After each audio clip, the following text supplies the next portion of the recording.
বন্ধুরা, আজকে যে টপিকটা নিয়ে আলোচনা করছি সেটা হচ্ছে আমরা অনেক সময় যে সমস্ত সংখ্যাগুলি পূর্ণবর্গ নয় ওই সমস্ত সংখ্যাগুলির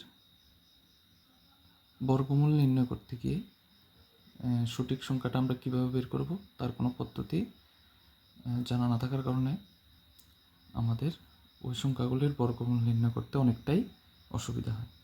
তো আজকে আমি এখানে দেখাবো একটা সুন্দর টেকনিকের মাধ্যমে, ট্রিক্সও বলা যেতে পারে, সুন্দর একটা ট্রিক্সের মাধ্যমে কিভাবে যে সমস্ত সংখ্যা পূর্ণবর্গ নয় তাদের কিভাবে আমরা বর্গমূল নির্ণয় করতে পারি। ঠিক আছে, তো এটা দেখানোর জন্য আমি কতগুলো এক্সাম্পল নিচ্ছি।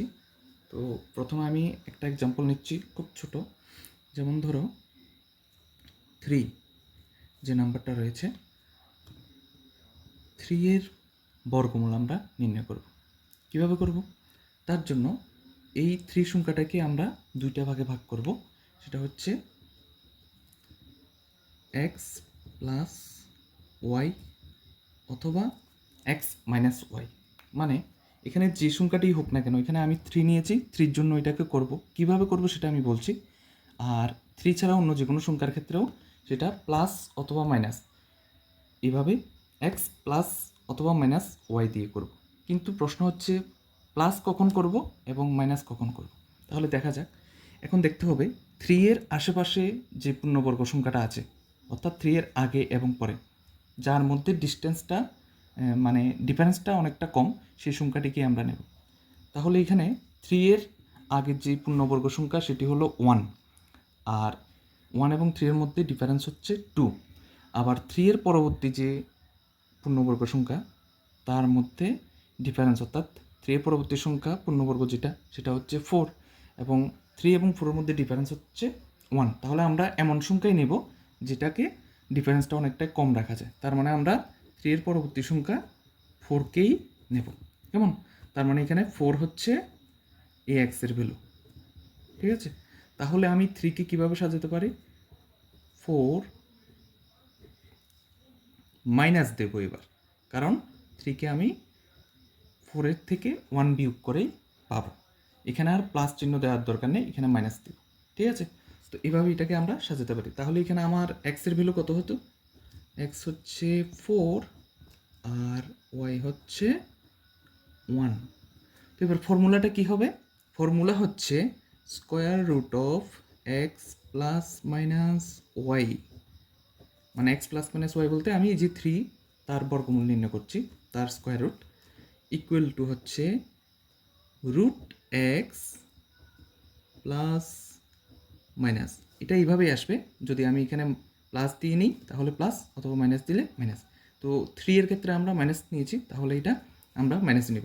এখন আমি জেনারেল ফর্মুলাটা লিখছি, যেটা হচ্ছে x plus minus y by 2 root x.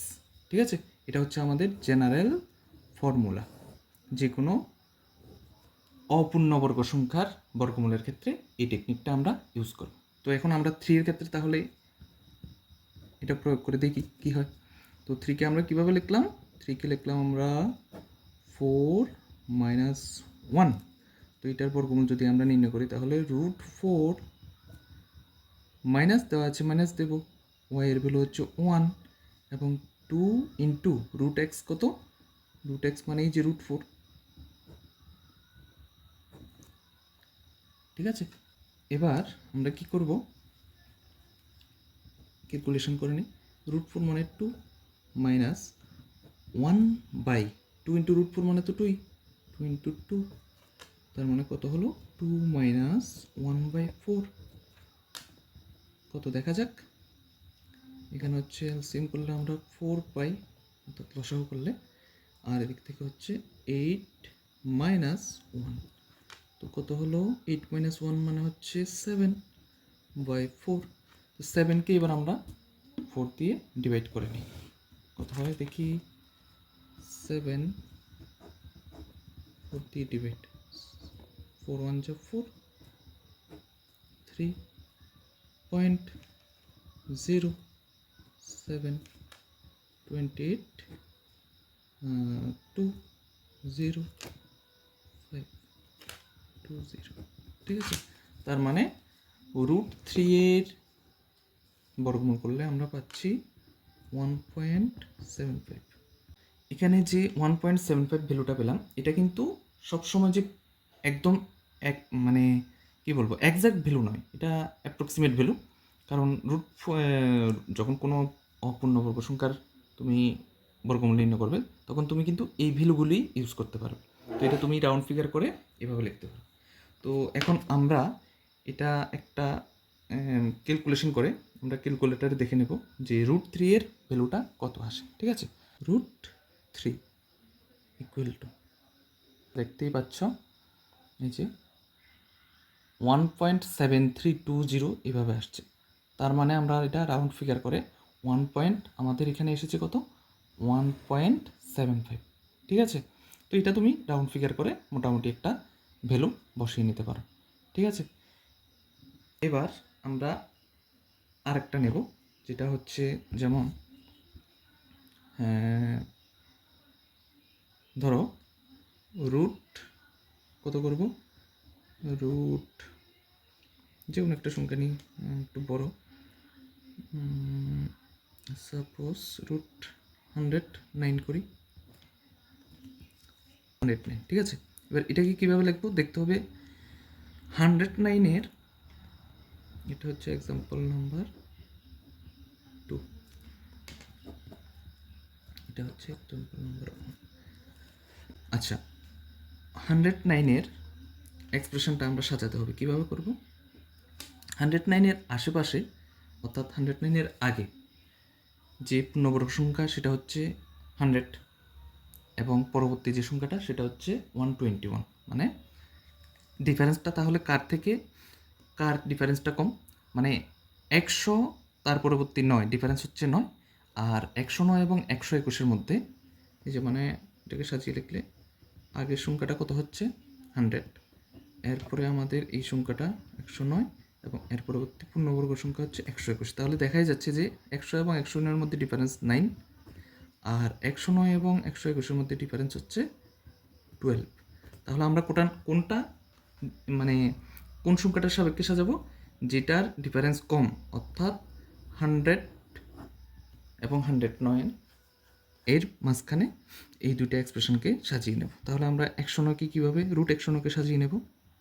আচ্ছা, তাহলে 109কে আমরা কীভাবে সাজাবো, এবার এই ক্ষেত্রে কিন্তু আমরা প্লাসের ফরম্যাটে সাজিয়ে নেব। তাহলে কীভাবে, 100 + 9, তাহলে √100 + 9 এভাবে সাজিয়ে নিল। তাহলে এখানে আমাদের x হচ্ছে 100, তো এটাকে সাজিয়ে নিলে কীভাবে হবে, √100 +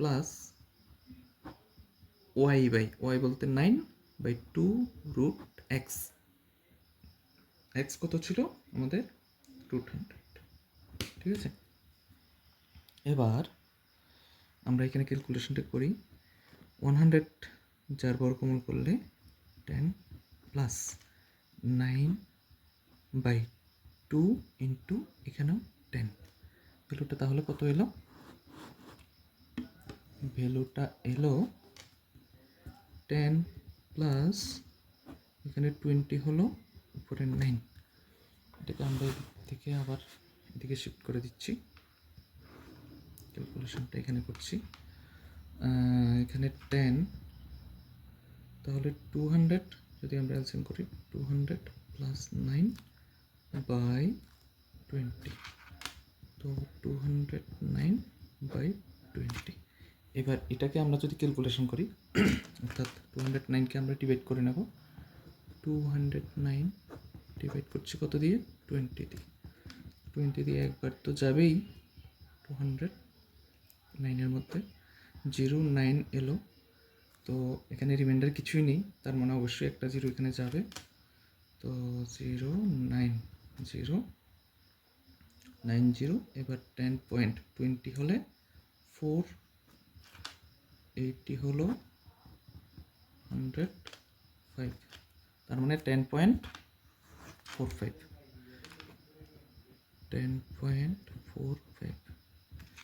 তো এটাকেও আমরা ক্যালকুলেটারে চেক করে নিই। √109, এই যে দেখো 10.440306 এভাবে এসেছে। তো অবশ্যই এটাকে আমরা রাউন্ড ফিগার করে 10 পয়েন্ট কত লিখতে পারি, 10.45 লিখতে পারি। তাহলে আশা করি এই টেকনিকটা ইউজ করে তোমরা যে কোনো বড় সংখ্যক, মানে যে কোনো বড় সংখ্যা যেটা পূর্ণবর্গ নয় তার বর্গমূল কিন্তু সহজেই বের করে নিতে পারবে।